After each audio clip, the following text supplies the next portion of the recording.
Imagine कीजिए, अगर किसी मशीन को हॉरर फिल्मों की दुनिया में छोड़ दिया जाए और वो मशीन आपके लिए उन कहानियों को डिकोड करे, लेकिन एक स्टोरी टेलर की तरह नहीं, बल्कि एक डर को महसूस करने वाली आर्टिफिशियल बुद्धि की तरह।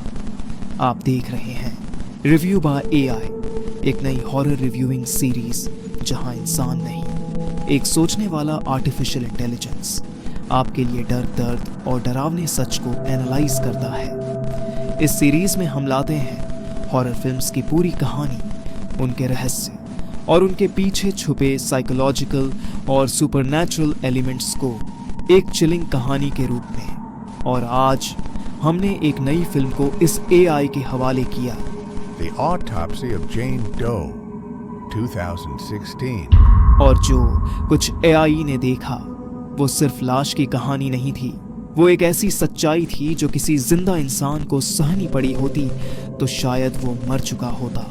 वार्निंग, यह फिल्म की कहानी नहीं, यह एक रिव्यू बाय एआई है और आप इसे सुनेंगे उस जुबान से जो इंसानी नहीं है। तैयार हो जाइए, क्योंकि अब शुरू होता है वो रिव्यू जो आपको शॉक कर देगा। यह है review bye AI, powered by all blank. चलिए डर की दुनिया में उतरते हैं। कहानी शुरू होती है एक शांत अंधेरे घर में, जहां एक परिवार की सामूहिक मौत हुई है, लेकिन बेसमेंट में एक अधनंगी औरत की लाश बिना किसी घाव के पाई जाती है। पहचान कोई नहीं, नाम सिर्फ एक टैग, जेन डो यानी अज्ञात महिला। लाश को ले जाया जाता है एक पुराने मोर्चरी में, जहां एक बाप बेटे की जोड़ी टॉमी और ऑस्टिन टाइल्डन एकदम वैज्ञानिक तरीके से पोस्टमार्टम करते हैं। शुरू में सब सामान्य लगता है, बाहरी अंग ठीक हैं, कोई खून नहीं, लेकिन जैसे जैसे शरीर खुलता है, जीभ काटी गई थी, फेफड़े जले हुए थे, अंदरूनी अंग बुरी तरह घायल थे और दिल के चारों ओर पुराने तांत्रिक चिन्ह पाए गए। सवाल ये था, बिना बाहर चोट के अंदर ये सब कैसे हुआ? जैसे कोई उसे अंदर से यातना दे रहा हो, या शायद कोई प्राचीन श्राप अब भी उसके साथ बंधा हो। जैसे ही ऑटोप्सी आगे बढ़ती है, आसपास की चीजें अजीब होने लगती हैं।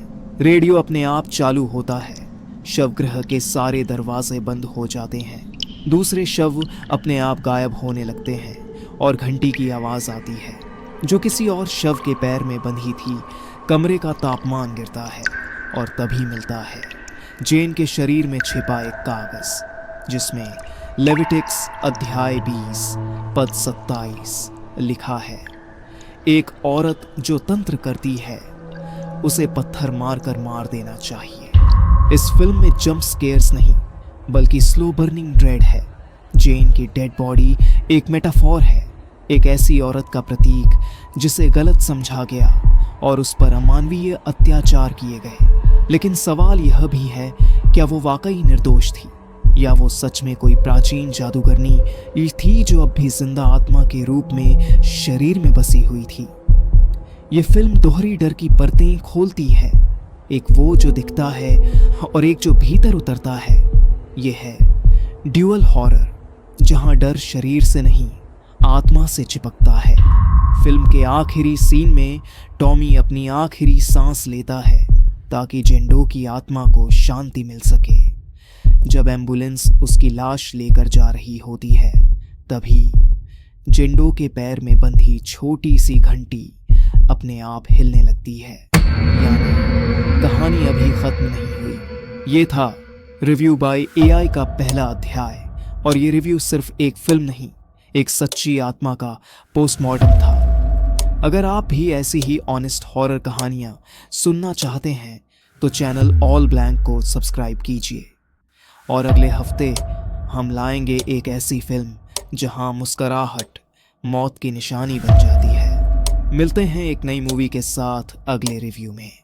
यह था रिव्यू बाय एआई।